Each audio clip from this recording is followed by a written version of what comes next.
And we are not live. We wish we could be live, but we just can't get enough signal. But we are indeed at the 36th annual USA National Cedar Lake Speedway.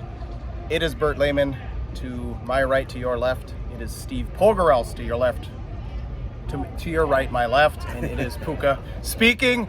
All right, guys, just finished up another dirty night of racing at Cedar Lake Speedway. But not, it actually wasn't that dirty until the feature. well, yeah, exactly. But I wouldn't want it any other way. So, of course, many of you caught this on Dirt Vision, so we're going to hit a few things. Why don't we start with weather? Very hot. Very, very, very hot. Hopefully, it's supposed to cool down the next 2 days, so that's good. But very hot here. It's sunny. Now the moon is shining, so beautiful moon. It's a very picturesque scene right now. It is. It's very romantic with my two buddies with me. All right. Some changes with the pits. Yep, going into corner one, or turn one, exit the track, they added probably 8 spots with a concrete pad, barrier, cement wall up against it. Eliminated a little bit of camping, but it didn't take away from any of the parking at all for cars and trucks. So basically, if you can picture it right off Souvenir Row now, it's pits right off that fence line. You exit the track, and the immediate right as you leave, there's 8 or 9 stalls there. Yeah, it's all pits. Yep, it's all pits. So a little bit of a... And then fence line all the way down to the south. So they added numerous spots there besides the concrete pad. And if you're a spectator, unless you have a handicap sign, you have to park across the road now. It's pretty tough. It's pretty tough. Okay. Like I said, 36th annual. If you didn't catch the news earlier this week, they eliminated the USRA, basically B late models. They're only getting like 8, 9, 10. So they got the local one to go show, Cedar Lake late models. That's what we coined them. So 90 cars checking in tonight. 42 one to go show late models, 48 World of Outlaw late models. Shannon Babb setting a new track record, beating Jason Round's record from 2011. Babb turned a lap in the first set of qualifying, 12.950. Of course, we were sitting there. I mean, he never lifted. No, on the hammer the whole time. Yep, and he had a fast lap. Yep, 12.95 new track record. Yep. Okay, so the World of Outlaw heats we get going with. Unfortunately, they watered, pretty uneventful, pretty much just hammer down, kind of follow the leader.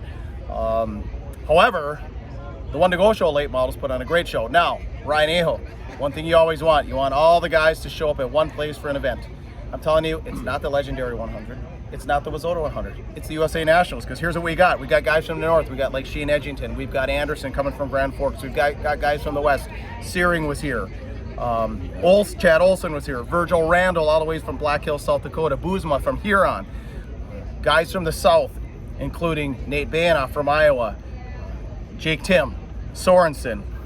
So we kind of hit out east, Swedberg, Justin Ritchie, I guess. And you also had Corbett from Grand Forks, which he's pretty much down here every year. He's a staple down here. One of the, I guess with all the cars here, I wouldn't necessarily say a disappointing thing, but like Nick Avalink was here, but he just raced with the Outlaws. He didn't race with the one-to-go late models. AJ Demo didn't race with the one-to-go late models. So some drivers just chose to race with the Outlaws, not do double duty. Yep. Well, from the north, Harry Hansen, Danny Vang, same thing. They didn't race. Zach Waller's also here. Zach Waller's, yep. So Ryan, this is the place you come. You say you want to see everyone? This is the place. All right, so let's get into location.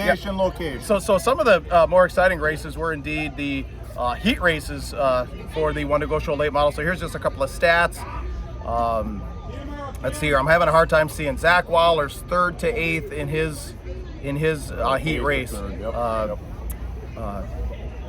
Dustin Sorensen. I'm sorry, I can't read my own writing. 2nd from 6th. Don Shaw 2nd from 6th. Yep.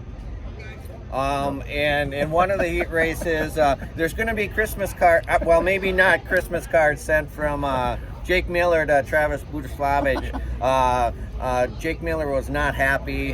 He spun out. It kind of looked like Budaslavich tail whipped him. Came in a little hot in the corner, and I thought not quite as bad as the Tyler Erb, Bobby Pierce incident from several years ago. There was never any contact, but you could tell Jake Miller was not happy. Yeah, and Don Shaw, do you remember what happened? 6th to 2nd? 6th to 2nd, then he weighed in light at the scales. Didn't show up for the B, and the last 3 years I haven't seen him do well at all. Either breaks, DNFs, I don't know what his deal is, but he's consistent that way.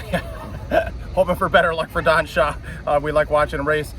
Big night for the Sheriff tonight. 6th to 1st in his heat race. Dave Moss 7th to 3rd. So there was some really good passing. Said probably the most exciting heat was one of the action between Jake Miller and Travis Budislavich. All right, then we moved into the B features. The race that I thought was the most exciting tonight was that B feature tonight between the 49 of Jake Tim, the 44 of Chris Madden, and the 28 of Dustin Sorensen. Tim rolling at the top as always, Madden rolling the bottom. All of a sudden, Madden probably led one lap, I think, at the flag stand, running on the bottom here in 3 and 4. So then Jake Tim says, Tim changed his line. Tim changed the line. He continued to go high in 1 and 2. He goes down low in 3 and 4. Dustin Sorensen is coming hot on Chris Madden. You remember what happened right over here? Yeah, was that when he pumped the... Pumps it into the wall. Oh, yeah. Pumps it into the wall. I mean, not hard enough to wreck or anything, but that was a slice and dice race. Kind of surprised Madden went so hard, being that you knew he'd get the provisional. Yeah. So that was probably the best race of the night, or at least in my opinion. We go out there for the World of Outlaw feature. As many of you saw, it's Pierce, Shepard, RTJ, Shirley, Huddy, but Jonathan Davenport 6th. Went backwards. Started on the outside pole. Outside pole, yep. So very surprising to see backwardization for the 49 car. All right, so like I said, it was a night for the One to Go Show late models, not a night for the Woo late models. So we've got Pat Dorr, Zach Waller's on the pole. I believe in the second row, Dustin Sorensen. Dustin Sorensen is an absolute bullet. Takes off. And what happens for the second time of the night? Checks out, pawns the wall, 1-2, and he screwed some steering up or something. He could not steer that car coming in the corner, and then eventually all the guys ate him up. I don't know what he ended up finishing. Yeah, I mean, it looked like he bent his nose down, and his nose was digging into the track after he hit the wall. He could not steer decent after that. Yep. But he did stay out, so he didn't cause a caution. But the story of the night was who? The 85.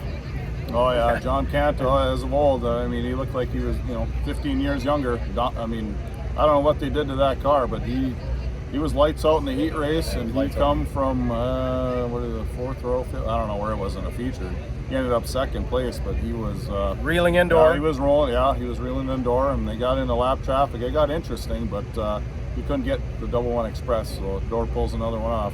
Yep. So Dorr 2 in a row, wins last year Saturday night from 17th, wins again tonight from the front row. Another guy, and then Canto 2nd, but another guy interesting was 3rd place, Kevin Eder, who was the winner of the Friday night feature last year. So congrats to Kevin. All right, last race of the night, Fans Fun Dash. Ricky Weiss gets out to an early lead. Ashton Winger's battling for a while. Winger starts backing up. Ricky's running the bottom. RTGJ, of course, everyone knows the season he's had. Tracks him down. Shows him the nose in corner 1. Well, he tracked him down running the cushion, and then he ducked down low and tried to pass on the low side and won. And I was surprised he didn't just stay up top. Well, my question is, was he setting him up? He wanted to show him the nose, keep Ricky there, because what does he do in 4, 2 laps later? Absolutely blows by him. So I thought he was toying with him. What do you guys think? Well, he actually fell back a little bit. It took him a couple laps to catch up again. Yep. But he just blew by him. I mean, it was. RTJ is in a league of his own right now. There's no doubt about that. No doubt about it. I just stay with me on this when I explain.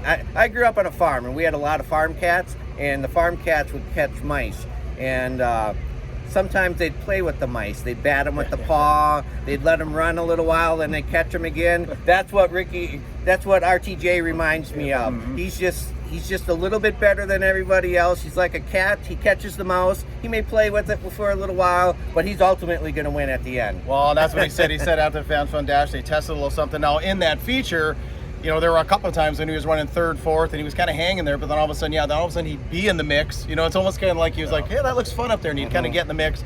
Really fast about the last 5 laps. Yep. But then Shep was actually able to pull away from him a little bit, but Ricky really come on the last 5 laps. So, any closing comments?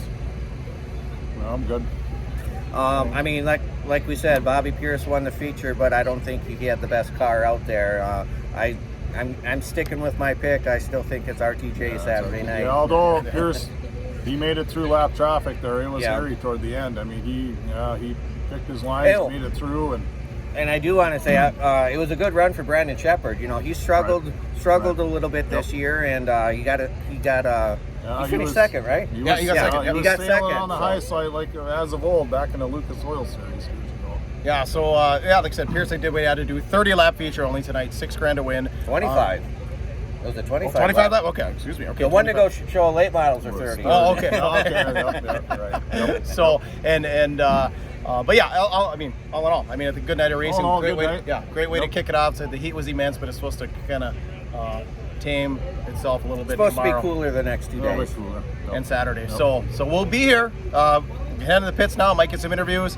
Interviews will be YouTube only. So make sure you follow the Want to Go Show YouTube page. And like I said, we'll be here each night. So if you want to catch our analysis post race, follow the show or follow the page right now on Facebook, YouTube, and we'll go from there. Thanks for checking in with us.